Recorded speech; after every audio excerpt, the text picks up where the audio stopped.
Welcome to Revolutionary Optimism. Living at this time in history, we are challenged with a convergence of crises that is affecting our daily lives. Issues like economic hardship, a teetering democracy, and the worsening climate emergency have left many Americans feeling more despair than ever.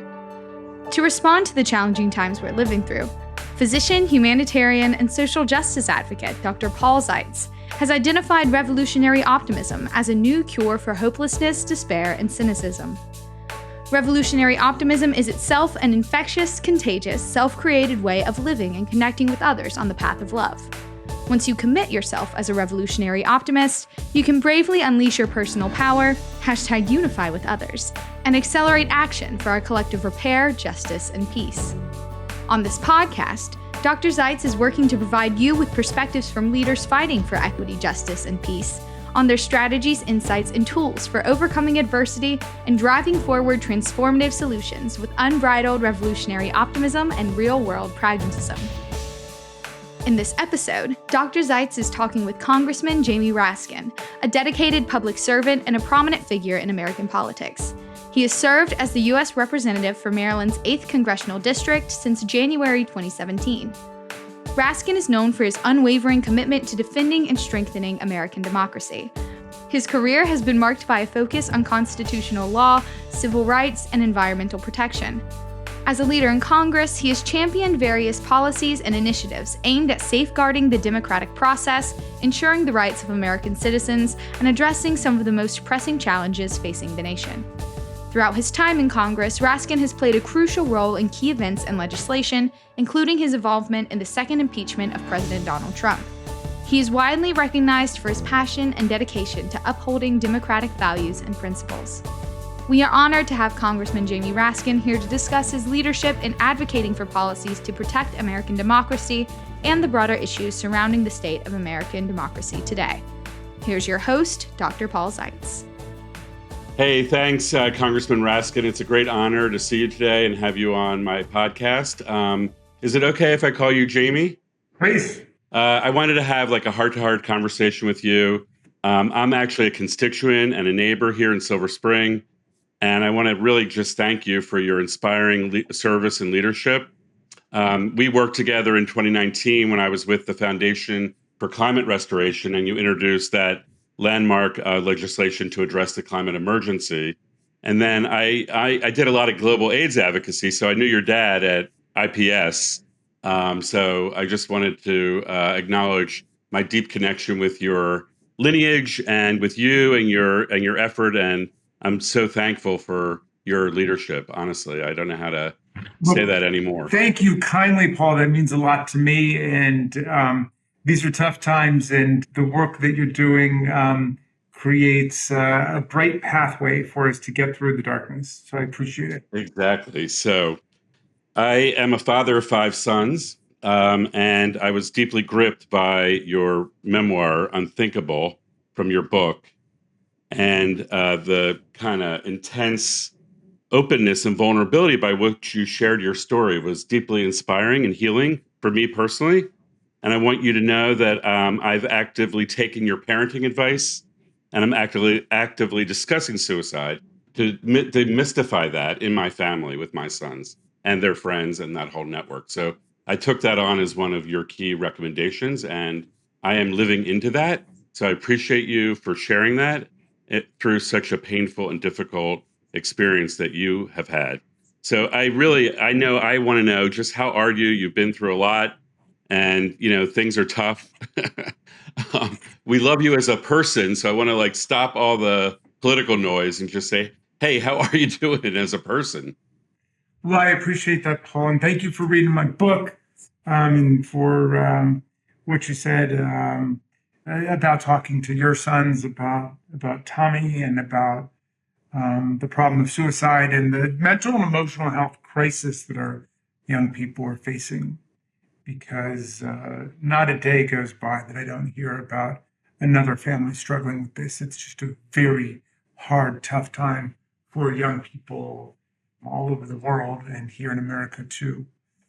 But I have absolutely nothing to complain about. I went through my chemo. I finished all of that. I just went in for my 6-month CAT scan and PET scan and dog scan, the whole thing, I suppose. And it came back good for me because the cancers in remission and they couldn't find any cancer cells. So my energy is back, and my neuropathy is gone, and my nausea is gone, and I'm hanging tough. And so I appreciate your asking.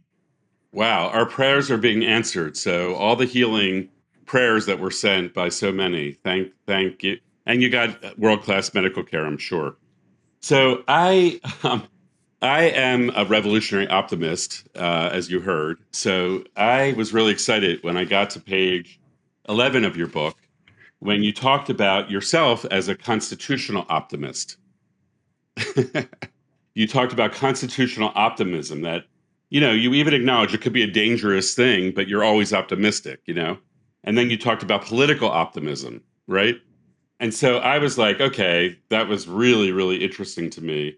Then later in the book, when the impeachment vote was happening, you made a speech and you were calling on others to vote for conviction.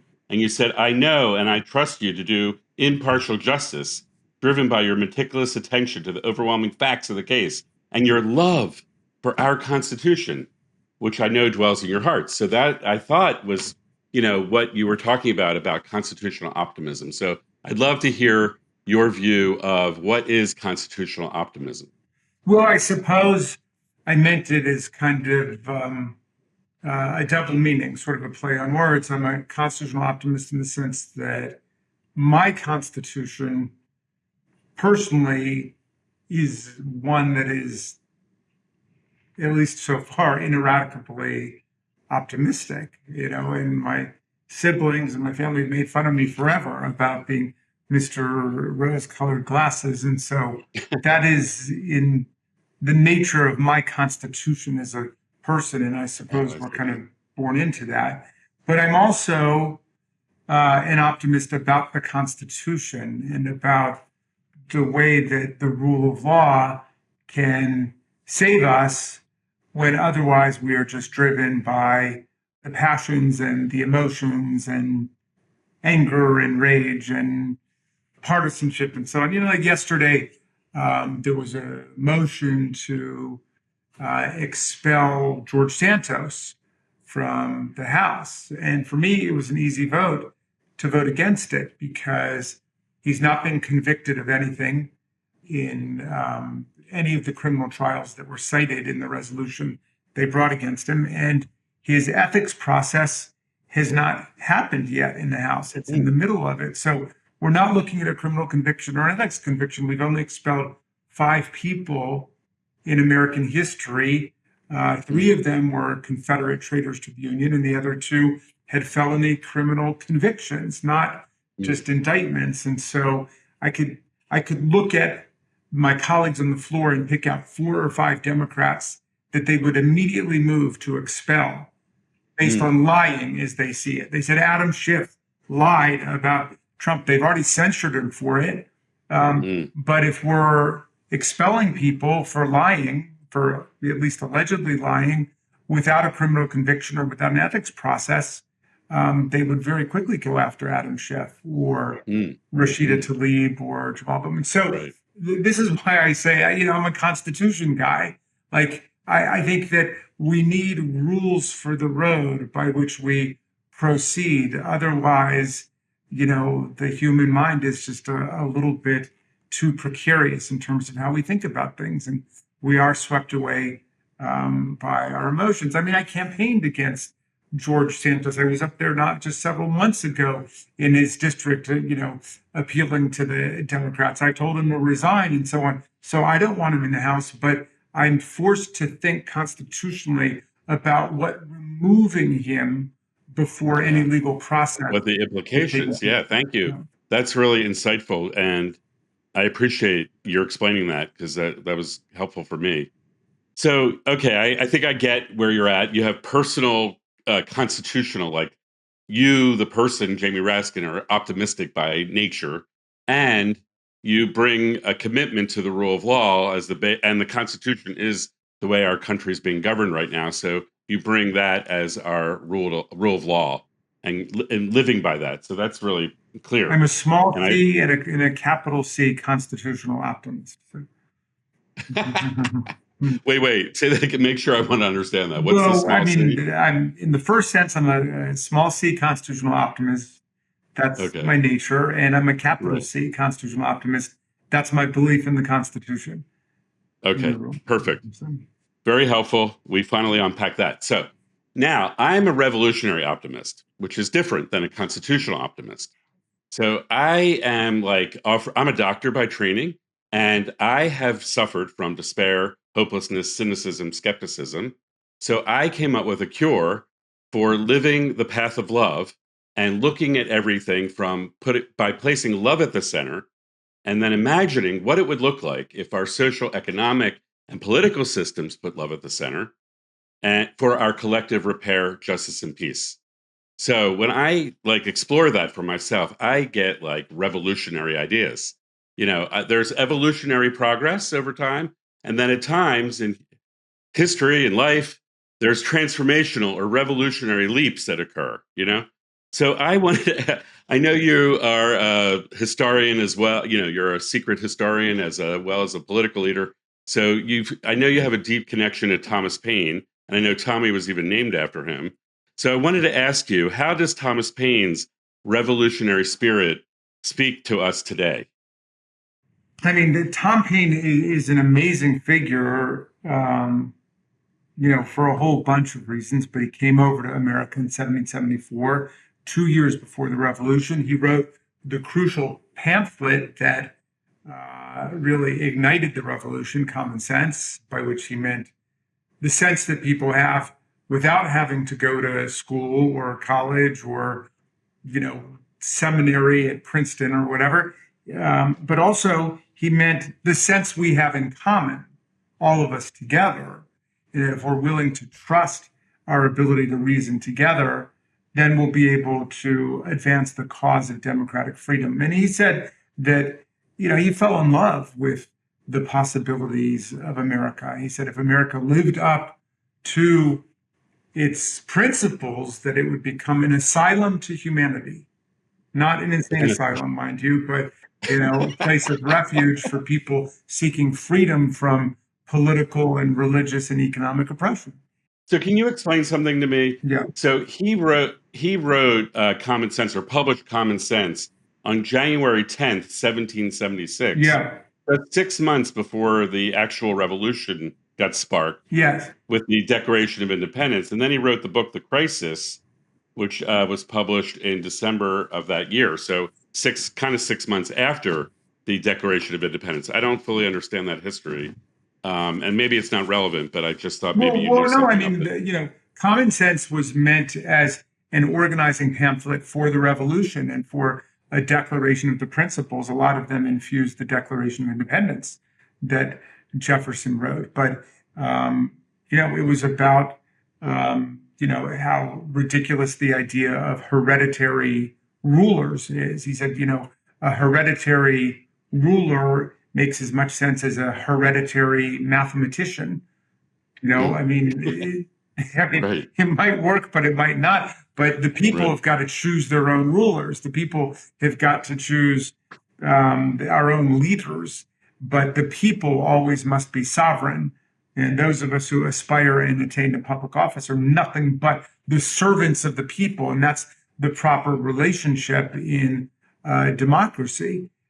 So he was assailing monarchy and nobility and all of the ancient titles and privileges and so on. He was also attacking, of course, the fusion of church and state and the idea of an established religion. And in the Age of Reason, he attacked organized religion, basically, and came out at least as a deist, if not as a non-believer. But he took the position that established churches enact repressive political programs and also interfere with people's own ability to have their own spiritual faith, beliefs, and odyssey in life. So, a very visionary radical thinker who, was essential to the Enlightenment as Voltaire or Rousseau or, any of the French people. Yeah, so I'm living into this kind of sense that I'm sensing for this moment that we're living in now. I feel the trembling of a peaceful revolution. I feel like we are at a crossroads. We have to choose repair or destruction. We're literally at that crossroad. And your expertise and your leadership, I'm sure you've heard of the Authoritarian Playbook by Protect Democracy. Basically, it was what you learned from your impeachment trial. Like, we're in the middle. It's not we're coming up to it. We're actually in the midst of an authoritarian takeover. Would you agree with that? Especially when the number two in line for the president is part of this movement that doesn't respect democracy or the rule of law. Well, we basically defeated them in the battle that was January 6th, but we are in the middle of the big struggle. Obviously, Trump hasn't gone away. Trumpism hasn't gone away. He's only consolidated his control over the Republican Party. And that party now operates with essentially authoritarian precepts. What are the critical characteristics of an authoritarian party? Well, number one, they don't accept the results of popular elections that don't go their way. Two is they embrace or refuse to renounce political violence as an instrument of obtaining political power. And three, they generally report to one autocratic leader who dictates what everybody is going to think. And of course, the GOP now no longer adopts platforms, and it's impossible to say what they stand for until Donald Trump tells them what they stand for. Yeah, and so he's like competing for president.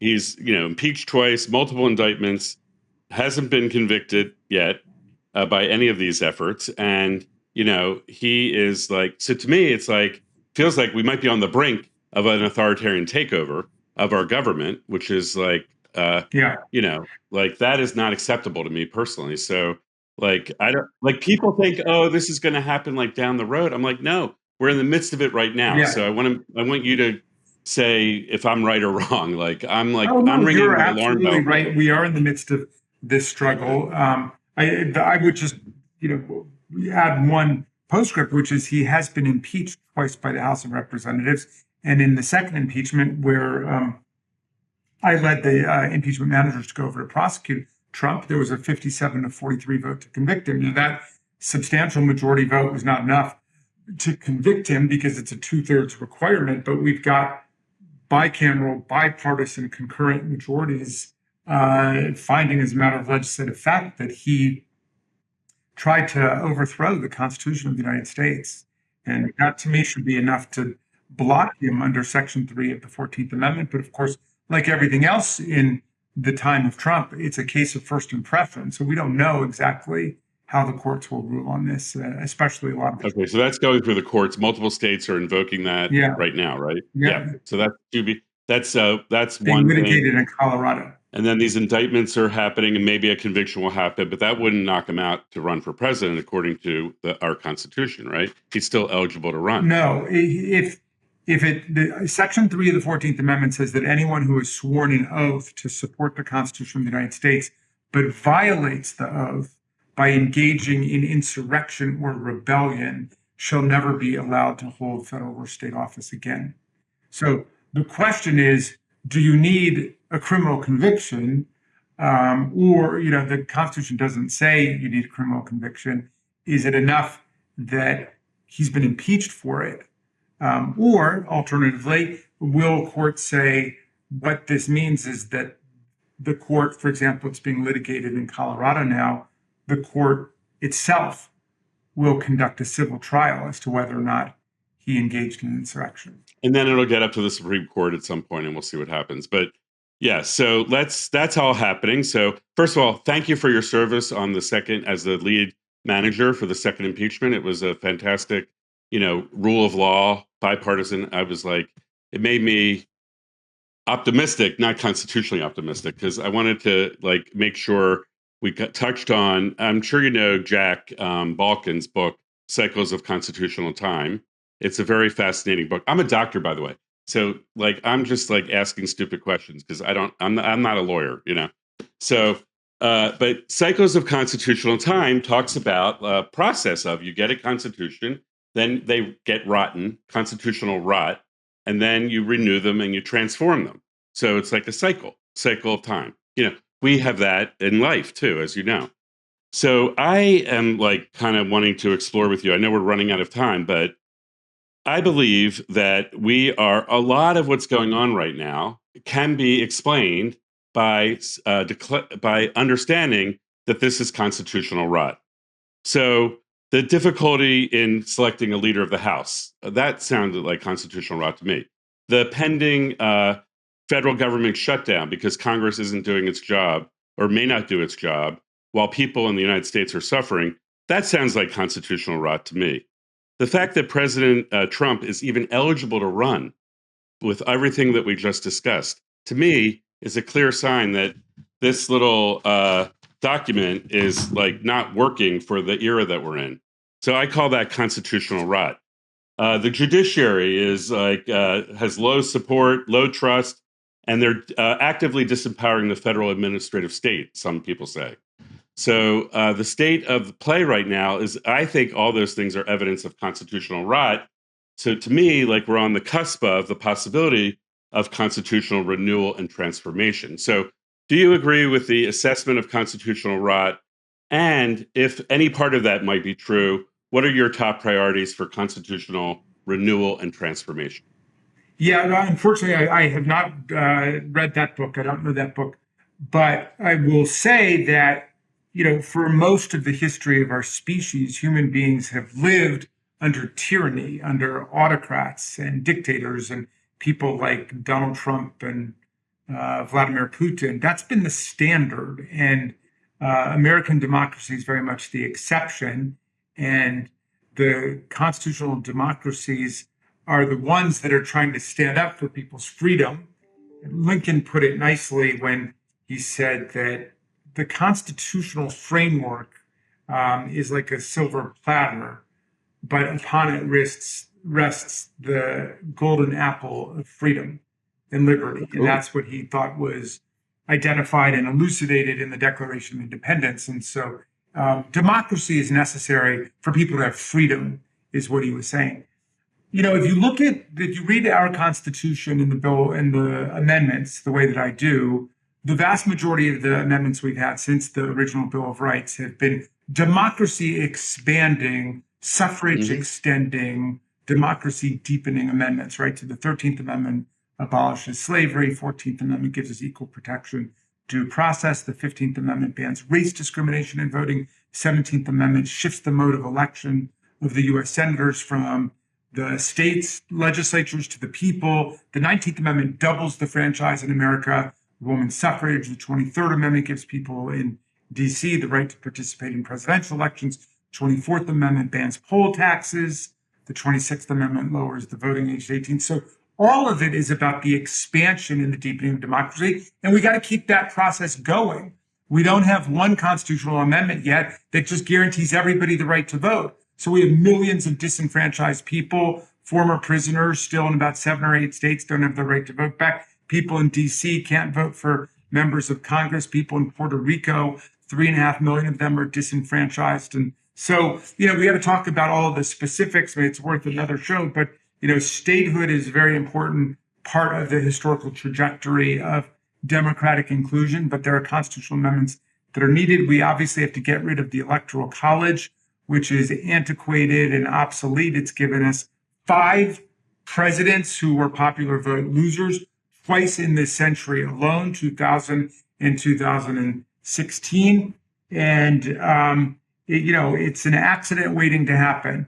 And there are so many nooks and crannies and phases in it that if you've got a bad faith strategic actor like Donald Trump, he can turn each of those phases and oddities in the Electoral College into another opportunity to try to revisit the election and steal the presidency. And that's what we dealt with on January 6th. I mean, that whole proceeding was required by the Constitution. But if we elected the president the way we elected governors, senators, mayors, and everybody else, we wouldn't have needed that. We would have just counted the votes.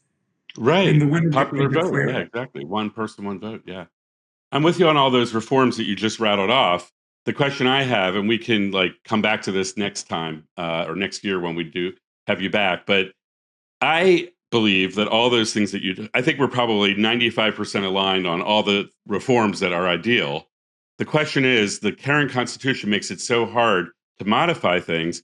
I'm actually advocating for a national people's convention that has representation from state legislatures and authentically representing the public. And we rewrite a new covenant, a new social contract that includes a social contract with the environment and Earth, as Ecuador has done. They built in the doctrine of nature rights.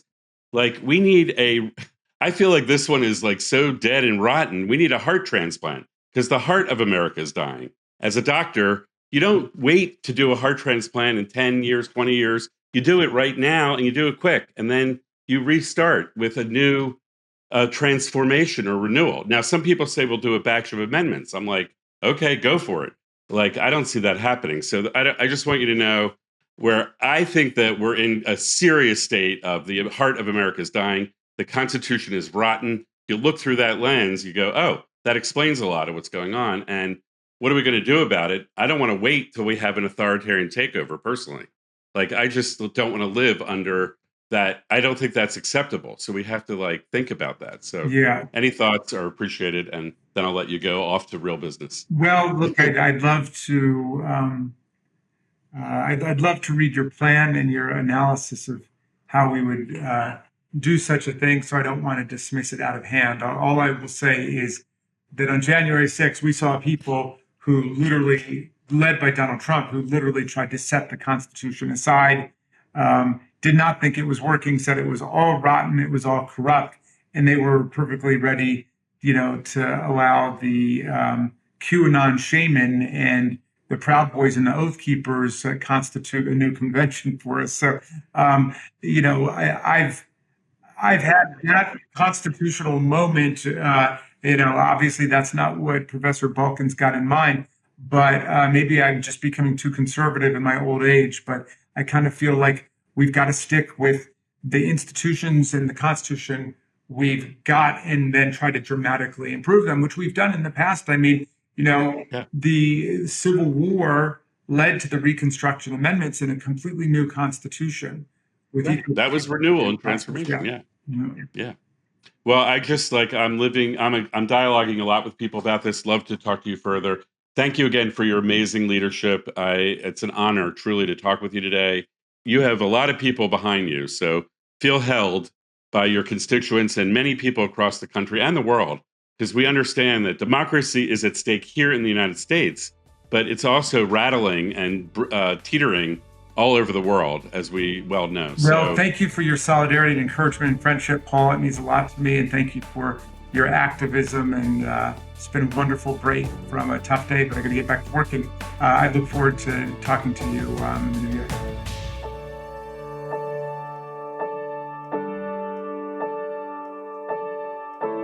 Wow, that was an amazing opportunity to get the wisdom and leadership voice from Congressman Jamie Raskin. He is the epitome of a revolutionary optimist, in my view. He stands for the rule of law. He's committed to the Constitution and the principles of liberty and freedom and justice for all.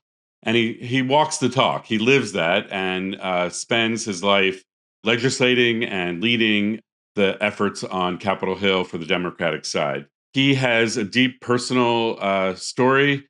He lost his son to suicide a couple years ago, and he shared that story in his book, Unthinkable, and I highly recommend that you read it. He talked about resilience and about coming back from such a tragic loss and the grief that I'm sure he still feels every day for the loss of his son. And also, he's an optimist. In his body, constitutionally, he considers himself an optimist, and he's optimistic about the potential of the American idea as articulated in the Declaration of Independence, the life, liberty, and the pursuit of happiness. And I believe he talked about how the Constitution has been upgraded and expanded rights throughout its history in terms of from the Bill of Rights and all the amendments through Reconstruction and then suffrage and then so forth and so on. We began a conversation to talk about what we needed right now for constitutional renewal and transformation. He said, get rid of the Electoral College. I'm sure he probably supports the Equal Rights Amendment. He talked about one person, one vote, and many other very important reforms. So we raised the question about how do you do that? Do you do that through the rules of this Constitution, or do you launch the idea of a national people's convention that would actually agree upon a new covenant for the United States, or a new kind of a social contract where you could include the doctrine of nature and have a relationship with the environment, but also all the elements that Jamie talked about. So wondering if we can spark a peaceful revolution and actually deliver a new constitutional order in the midst of all this crisis and the fact that we're on the brink of an authoritarian takeover, which Jamie affirmed to be true. So that's my take on Jamie Raskin. He is like an amazing leader. His moment in history is still coming as far as I can see. So thank you and have a great week ahead.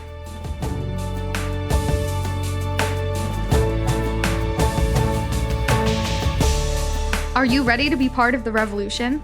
To learn more about revolutionary optimism, please visit drpaulzeitz.org. To explore building movements, please visit unifymovements.org. If you like this show, be sure to follow on your favorite podcast app so you don't miss an episode. Revolutionary Optimism, transforming the world, one episode at a time.